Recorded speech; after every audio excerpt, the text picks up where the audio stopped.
الجلال والإكرام. صدق الله مولانا العلي العظيم، وصدق رسوله النبي الأمين المتين المعين المبين الكريم، ونحن على ذلك لمن الشاهدين والشاكرين، والحمد لله رب العالمين.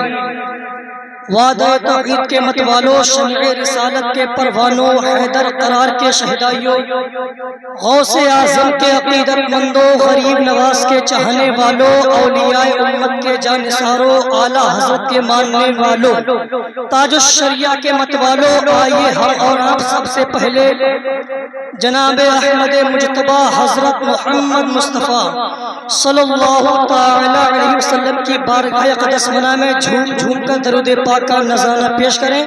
پڑھیں بآواز بلند اللہم صلی علی سیدنا شفیعنا حبیبنا طبیبنا ومولانا وملجانا وعلی آلہ وبارک وسلم. صلو علیہ الصلاۃ والسلام علیک یا رسول اللہ صلی اللہ تعالی علیہ وسلم. اعلیٰ حضرت عظیم البرکت، کنز الکرامت، جبل الاستقامت، امام احمد رضا خان فاضل بریلوی علیہ الرحمت والرضوان فرماتے ہیں یا رسول اللہ گھٹا ظلمت کی چھائی ہے، ہٹا دو یا رسول اللہ. اعلیٰ حضرت فرماتے ہیں کہ لحد میں عشق رخ شہ کا داغ لے کے چلے. مچل کے بولے سبحان اللہ.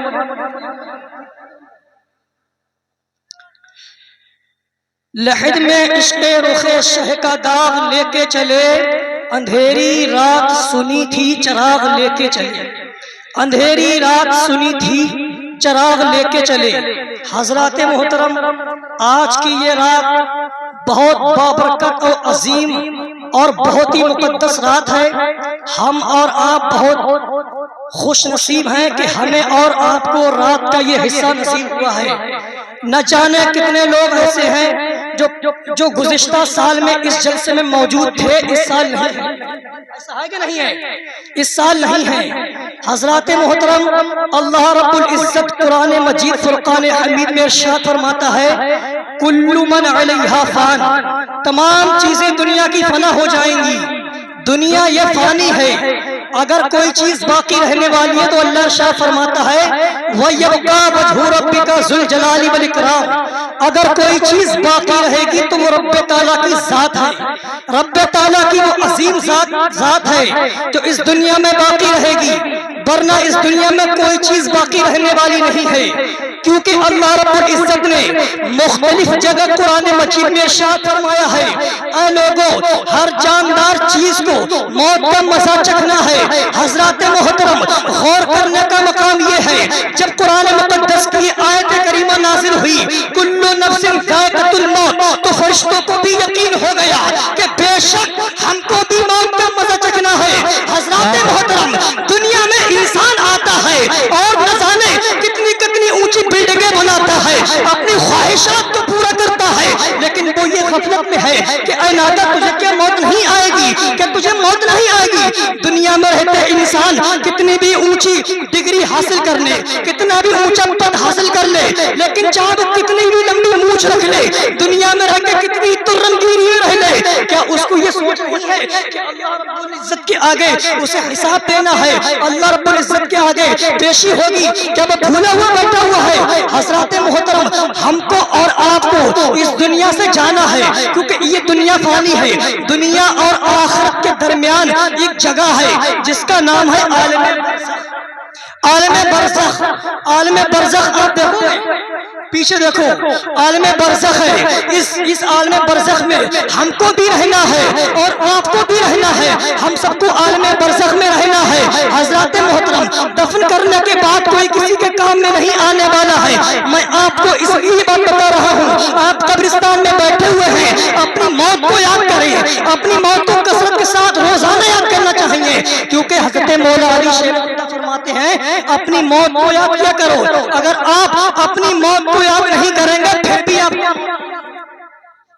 ہاں ایسا نہیں ہے، موت کو یاد نہیں کریں گے پھر بھی موت آنی ہے، موت کو کثرت سے یاد کیا کرو، کیونکہ اگر آپ موت کو یاد کریں گے تو وہ آسانی کے ساتھ آئے گی، کیونکہ جو چیز سوچنے کے بعد آتی ہے وہ آسانی سے آتی ہے۔ اگر آپ موت کو یاد نہیں کریں گے، اچانک موت کا فرشتہ آ گیا تو بہت سخت والی موت آئے گی۔ اللہ اکبر کبیرہ، اللہ رب العزت ہم سب کو موت کی سختیوں میں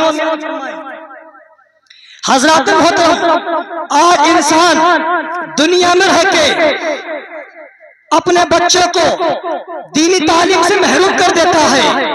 دنیا میں انسان اپنے بچوں کو عصری تعلیم دیتا ہے اور وہ دنیا سے چلا جاتا ہے، کل اس کی قبر پہ کوئی پارا پڑھنے تک تیار نہیں ہے، اس کے گھر پہ کوئی سارے سبب پہنچانے تک تیار نہیں ہے، اپنے گیٹوں پہ کھڑے ہو جاتے ہیں، کوئی نمازی نکلے اسالے سبب کروا لے۔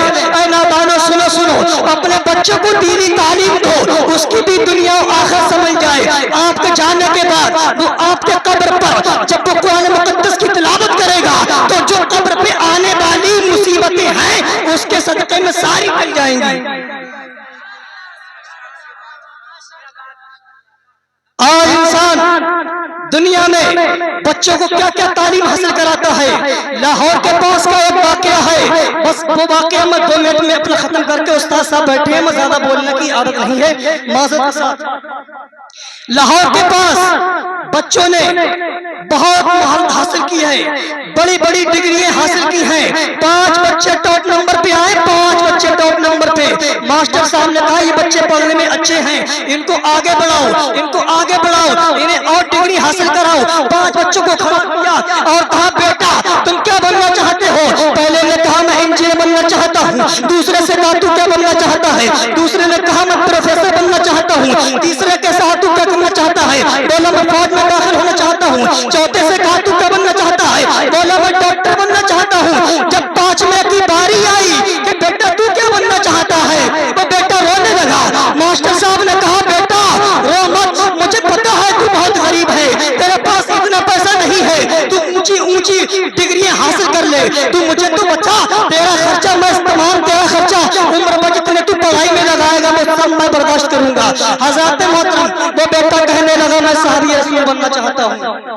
اس نے یہ نہیں چاہا کہ میں ڈاکٹر بنوں گا، انجینئر بنوں گا، بولا صحابی رسول بننا چاہتا ہوں۔ ماسٹر کہنے لگا بیٹا آپ صحابی تو نہیں بن سکتے ہیں۔ وہ بیٹا رویا اور کہنے لگا کیوں؟ تو وہ ماسٹر بولا کہ آپ جانتے نہیں ہیں صحابی کس کو کہتے ہیں؟ وہ بولا میں جانتا نہیں ہوں، لیکن جب میرا بچپنے کا عالم تھا، میری ماں جب مجھے سناتی تھی تو کبھی گانے نہیں سنائے، کبھی لوریاں نہیں سنائیں، دنیاوی کہانی نہیں سنائی، بلکہ کبھی ابو بکر کی کہانی سناتی تھی، کبھی عثمان غنی کی کہانی سناتی تھی۔ حضرات محترم، اس لیے مجھے تھوڑا ہوش ہے کہ میں صحابی رسول بننا چاہتا ہوں۔ حضرات محترم، وہ بچہ کوئی اور نہیں ہے، وہ بچہ وہی ہے جو جاتے جاتے یہ کہہ گیا کہ محمد سے وفا تو نے تو ہم تیرے ہیں، یہ جہاں چیز کیا لوہو قلم تیرے ہیں۔ وما علینا من البلاغ، استغفر اللہ ربی من کل ذنب واتوب الیہ، لا الہ الا اللہ محمد۔